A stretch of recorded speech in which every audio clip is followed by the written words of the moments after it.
This program was made possible by contributions to your PBS station from viewers like you. Thank you. I am Mike Galligan with the law offices of Galligan and Newman in McMinnville, Tennessee. I support WCTE, the Upper Cumberland's own PBS station, because I believe it is important to create entertaining TV programs that also promote lifelong learning and understanding. When I support WCTE, I know that I am helping our Upper Cumberland community for generations to come.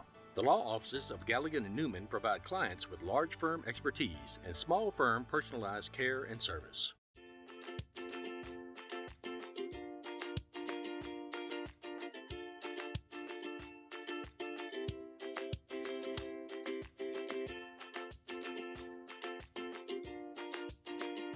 In the beginning, there was the Grand Ole Opry.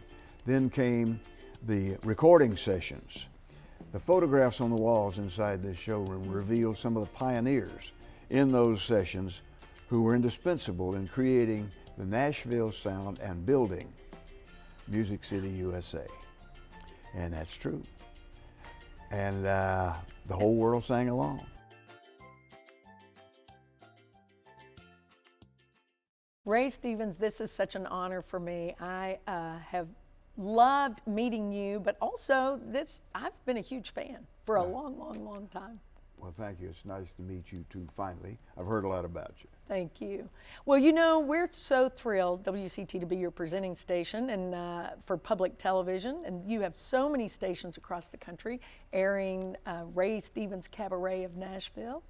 And we're right here in the CabaRay, your venue, which is phenomenal, by the way. Thank you.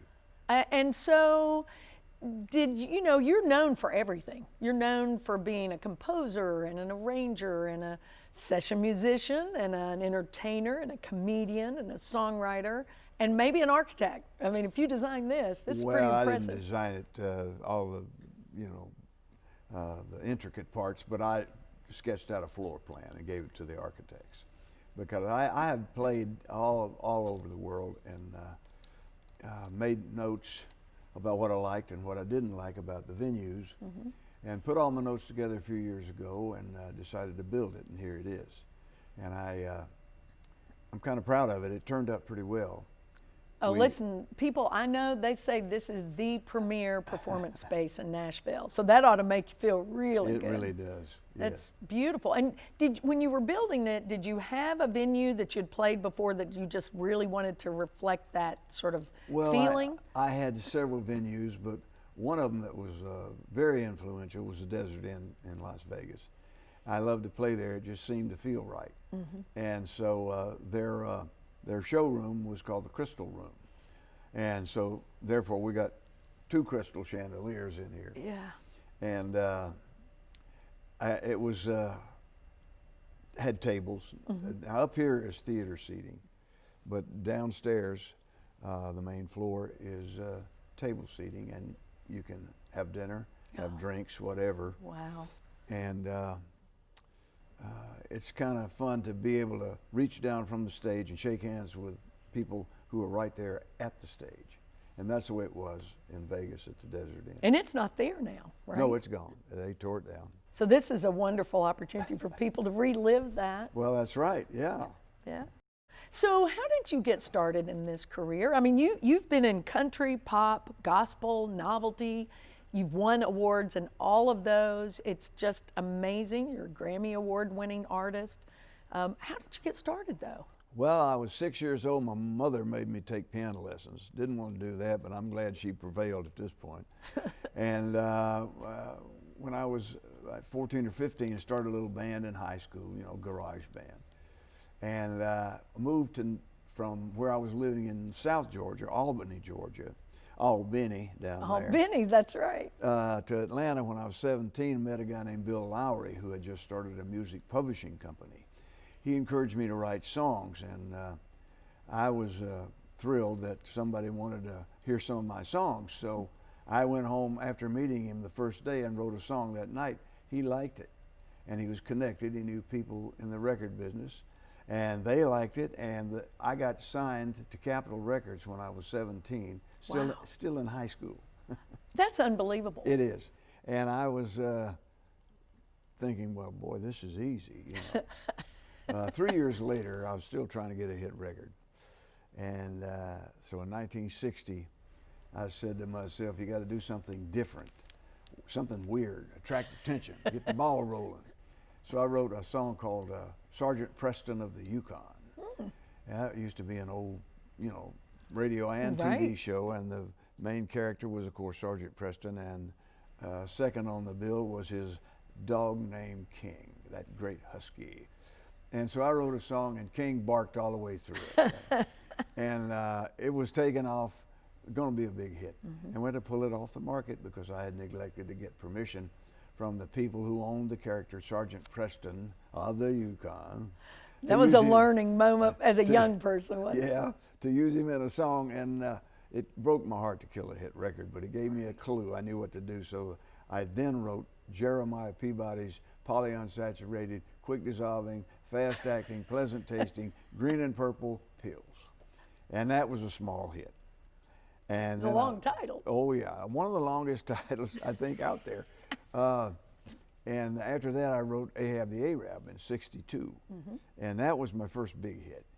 And a lot of people recently have called it politically incorrect.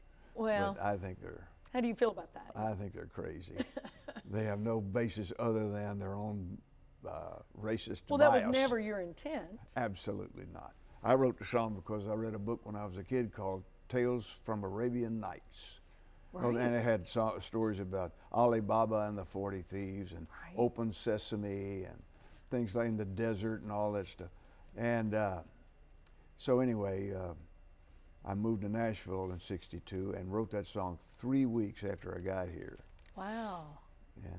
And when you came to Nashville, did you come as an entertainer? Was that why you were coming to Nashville? I didn't come here to be a star. I came here to play on sessions. I wanted to be a session musician, a side man. And that's sort of what the theme of this show place is here.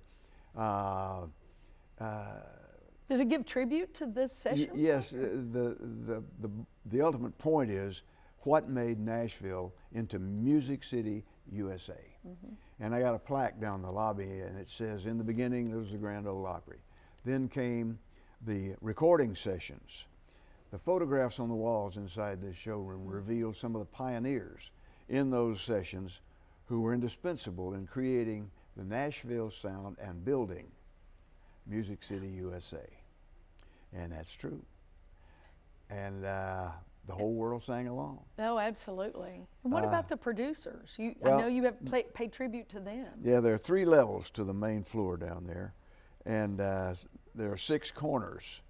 And so I put 6 red leather booths in those corners and named them after the 6 most prominent record producers of that era. And there's Chet Atkins, Owen Bradley, Shelby Singleton, Fred Foster, Jerry Kennedy, and Billy Sherrill. Wow. And on the walls are their pictures, of course, and a lot of the artists that they produced. And in those shots, which were mostly taken in recording studios, there are session musicians pictured. And these are the unsung heroes, the session musicians, because those guys, and I was so proud to be one of them. I played on hundreds of sessions after I got here. And those guys could play anything, and I learned a lot from being associated with them on a daily basis in the recording studios here in Nashville. Did you have a favorite producer that you worked with? I loved them all, you know. My first producer in Nashville was Shelby Singleton, and he's the guy that brought me up here in '62. Oh, wow. And he produced Ahab the Arab and Harry the Hairy Ape and several of the other comedy things. When did you do Guitarzan? I did that for Fred Foster. I used to produce all my own records for Monument, and I did that for Monument, as well as Mr. Businessman was on Monument. And you've worked for every record label. I mean, name a record label, and I think you've worked for every single one of them. Well, I didn't work for them, but I recorded for them. There you go. That's right. That's right. So that has to be an incredible experience too. I know Guitarzan hit in the top 10, and The Streak, which I well remember, went #1. Yeah, it did. Streak was, of course, you know, that was during that crazy era of everybody was streaking all across college campuses. I was on a plane flying from LA to Nashville, and the magazines the selection of magazines to read on board were kind of few and far between, but I did find one. I think it was Newsweek or Time or one of those. And in those weekly magazines, in the back, there used to be little blurbs about events that were not important, but interesting. Right. And I read one of those blurbs, and it said, it was talking about a college student in California who took off his clothes and ran through a crowd, and they called it streaking. Right. And I thought, that could be a song. I got home, I made a few notes on the song, put the notes in my piano bench. First thing you know, streaking is so popular. And it's Walter Cronkite is closing his news broadcast with stories about streakers. So I got my song out, finished it up, went in the studio as fast as I could, made the record. By the time I got my record out, there were a dozen streaking records already on the market. Oh my goodness. And I thought, I'm going to have a rough go with this one. Mine was the one that everybody liked. Yeah. And I feel so lucky because I made an acetate. Back in those days, you cut a demonstration record they called it an acetate. And I took it to WMAK or one of the local top 40 stations here in Nashville. And they played it and the switchboard lit up. Oh. And I thought, that's a good sign. That's when you knew you had a hit. I didn't know, but I was pretty sure. Well, you've had 2 Grammy, well, I'm sure more than that, lots of Grammy nominated songs, but I know 2 of my favorite, Everything is Beautiful and Misty, both of those won Grammys. Yes. And they're just incredible songs. Thank you. How do you write a beautiful song like that? I don't know, you just have to want to so bad that you'll write a bunch of drivel and then you won't take that for an answer and you'll crumple it up, throw it in the trash can and start over. It took me 3 days to write Everything is Beautiful. Wow. But I just kept at it. You got to be stubborn. Did you write that for a particular reason? Oh yeah. I had just been signed to host the Andy Williams Summer Show on NBC, television show. And I wanted a song that could be used as the theme song for that show. And sure enough, it was. Wow. It was my first Barnaby Records release. And Andy Williams owned that label. How did you get on that show? That was a huge show. I mean, you were talented, obviously. You were a guest host, is that right? No, I was the host. You were the host. On the summer show only. On the summer show, okay. Yeah, but Don Williams, not the country singer, but Don Williams, Andy Williams' brother, managed Roger Miller. And Roger and I were friends, and Roger said, you ought to call Ray Stevens. You ought to manage him. And so Don called me, and he said, you want a manager? And I said, I don't know. And he said, well, I'll be in Nashville. He lived in L.A. He said, I'll be in Nashville next week. Let's have lunch. And he came in, and we had lunch, and I signed with him as a manager. And as a byproduct of that, wow. He was connected, of course, to the Andy Williams show and got me that gig with the summer show in 1970. Well, let me ask you this. Do you have a favorite genre of music? You've done all of it, gospel, I love all kinds of country. music. Yeah, there's something unique and wonderful to be found in all styles of music, as far as my point of view is concerned. And I love country music because that's what I heard. The first sounds I ever heard as a little kid on the radio coming from Clarkdale, Georgia, northwest of Atlanta, a little cotton mill town, where it was country music, Sure. Eddie Arnold, Lefty Frizzell, Hank Williams, things like that.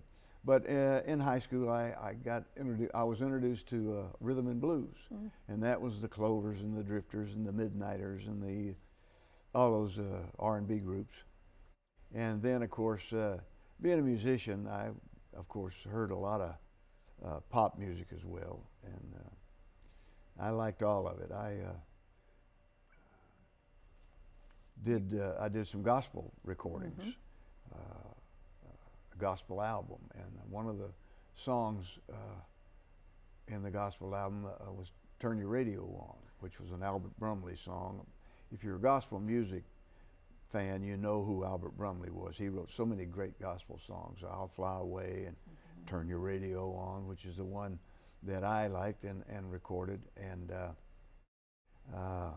the record company didn't want to put it out. They said, "You're not a gospel singer." And I said, "Well, I know that, but this could cross over onto the pop charts." And it did, right? And it did. And I felt, wow, I was so lucky Oh, you to know, have a prediction like that come to pass. I think you're really smart, though. I think you are. I mean, honestly, you diversify yourself through every decade, and you've had several decades of performing and writing and over 6 decades, which is unbelievable. I mean, you don't look like you should have over 6 decades at all. So what is the secret there? What's the secret? I have no idea. I just love what I do. And I want to wake up every day and do it again. Are you mentoring people? I don't know if I am or not. I mean, I'll be happy to give somebody advice, some people who seek me out, but not as a general rule. I don't hold classes, in other words. You've seen Nashville change. Oh yeah. You've seen the music industry change. How would you describe that? Both of those. How do you see now? I love that we experience Ray Stevens Nashville when we come in here. Yeah. How do you see that Nashville has changed? Well, Nashville started out strictly as country music, and the studios were so good, Right. and the musicians were so good, and the producers were so good that pop artists began to come in here to record. And I remember playing on sessions that Chet Atkins would have, or that Owen Bradley would have, where there were pop artists involved. Perry Como used to come in here and record with Chet, and of course Owen cut Brenda Lee, Right. and she was pop from the get-go, even though she started out on the Ozark Jubilee with Red Foley as just a little kid, but she was from the Atlanta area, and I've known her since we were both teenagers. Wow. And I got a picture of she and I on the wall down there at some show taken backstage. Anyway,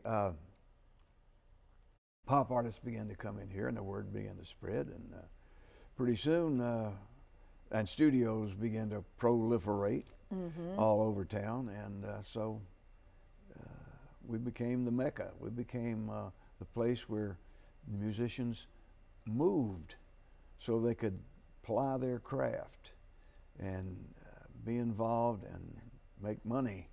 And they moved to Nashville by the hundreds. Yeah, still happening, isn't Oh it? yes, it is. But unfortunately, not all these people moving to Nashville today are musicians. Right, that's right. But we got enough guitar players, I think. Just some of the things that are you've listed in the Christian Music Hall of Fame. You've been on PBS Legends and Lyrics. You had a whole feature in the Country Music Hall of Fame here in Nashville of the Nashville Cats. Oh yeah, That was a celebration of Session music sitting, musicians. session musicians, which is fabulous. Yeah. Your daughter is involved in the music industry. She's terrific. Her name is Susie. She writes songs better than I could ever write songs. And she's a work in progress. We're still trying to get her cranked off here. Susie Ragsdale. She's co-written hit songs that you've produced, and in particular, Bad Angel was a Grammy-nominated song. Yeah. Well, that has to make you feel really proud. Oh, sure, but she's got so many great songs that nobody's done yet, and they will, because good song is timeless. You're not just talking about here today, gone tomorrow. Right. A good song is a good song no matter what time it is. Well, I don't see any slowing down for you. You have an amazing career, a lifelong career, but you're still going. So how many shows are you doing now, right here from the CabaRay? Well, I wish I were doing one every night, but maybe take one night a week off. But we're not doing that many yet. We're building an audience because, let's face it, in Nashville, you have to rely on tourism to fill a place like this. And we're building our tourist business, our bus business. But right now we're doing usually Thursday, Friday, and Saturday nights, and sometimes we only do Friday and Saturday nights. But as time goes by, we hope to build that.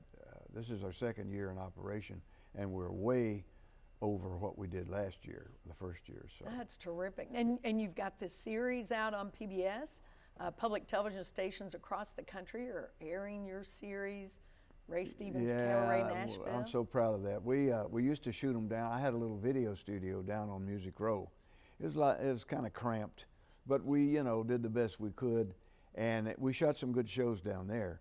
But here, the TV shows with all the atmosphere and the lighting and the sound, they're just terrific. And I can't wait till we've just had to install new recording equipment in the studio, which is the other end of the building, and tie it into the showroom.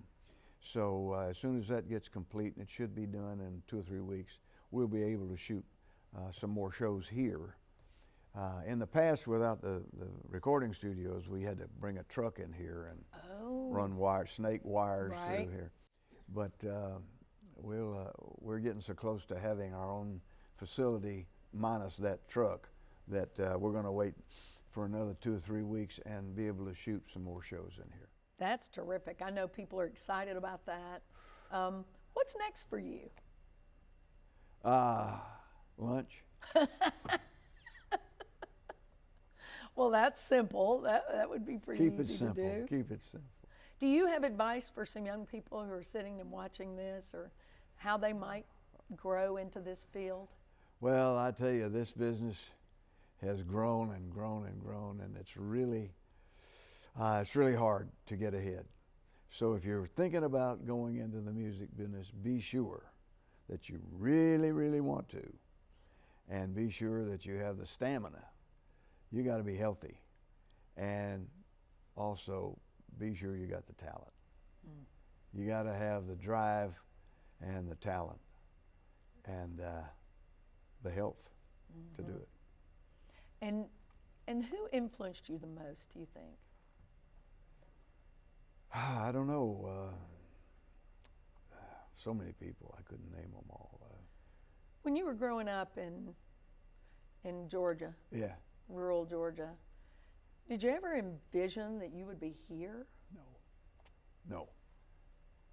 I just, I was always involved in some sort of musical activity, and I just did that, had a big time. One of my favorite artists has always been Ray Charles.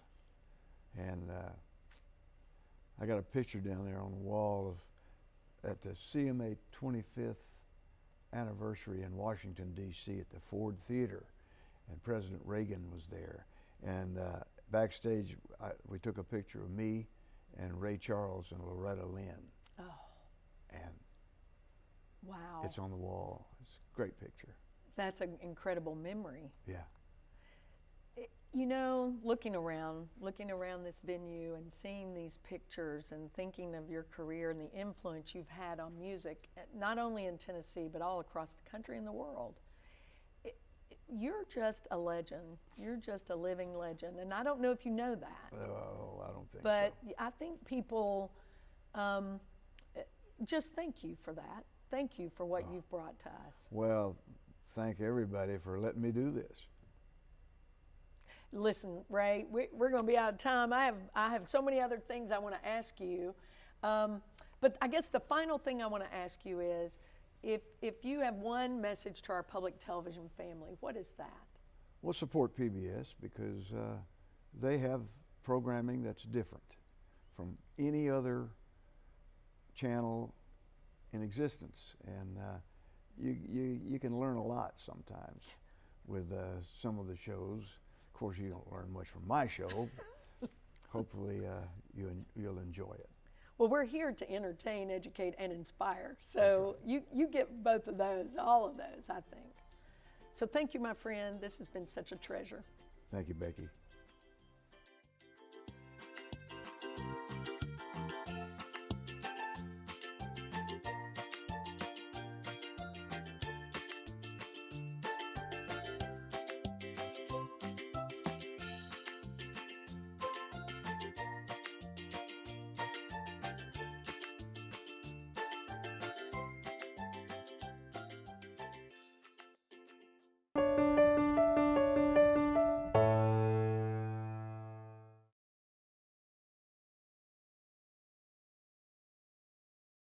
I am Mike Galligan with the law offices of Galligan and Newman in McMinnville, Tennessee. I support WCTE, the Upper Cumberland's own PBS station, because I believe it is important to create entertaining TV programs that also promote lifelong learning and understanding. When I support WCTE, I know that I am helping our Upper Cumberland community for generations to come. The law offices of Galligan and Newman provide clients with large firm expertise and small firm personalized care and service. This program was made possible by contributions to your PBS station from viewers like you. Thank you.